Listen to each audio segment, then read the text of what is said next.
वृश्चिक एस्ट्रो के प्रिय दर्शकों, जरा ध्यान से सुनिए। अगर आपके काम बनते नहीं हैं, बिना मतलब में लोग आपके शत्रु बनते रहते हैं, अनजाना डर भय आपको सताता है और कोई नेगेटिव एनर्जी आपको अपने आसपास होने का एहसास होता है, ऐसा लगता है कि जैसे आपको बांध दिया गया है, आपका बंधन कर दिया गया है बुद्धि, व्यापार और वाणी का।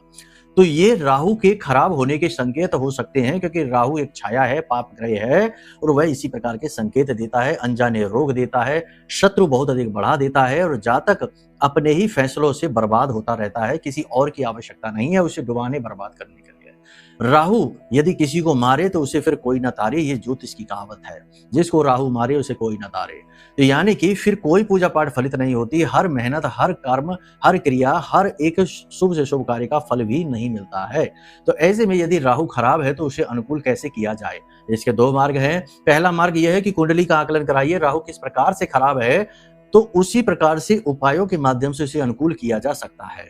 दूसरा उपाय यह है कि राहु के छोटे छोटे उपाय हैं वो करना प्रारंभ करिए। पहला उपाय यह है कि किसी प्रकार की धार्मिक क्रिया को जीवन में शामिल करिए, जैसे कि आरती, चालीसा, कवच पाठ, चौपाइयां, श्लोक जो भी हैं, श्रीमद् भागवतम के कोई श्लोक हैं, गीता जी का कोई श्लोक है या फिर रामायण की कोई चौपाई है, उन्हें गाना और गुनगुनाना शुरू करिए। ठीक है, भजनों का आनंद लीजिए, भजन सुनिए। कुल मिलाकर सत्कर्म करना शुरू करिए। पहला तो ये काम है। दूसरा, रसोई घर में भोजन, एक टाइम का कोई भी भोजन रसोई घर में ही खाना प्रारंभ करिए।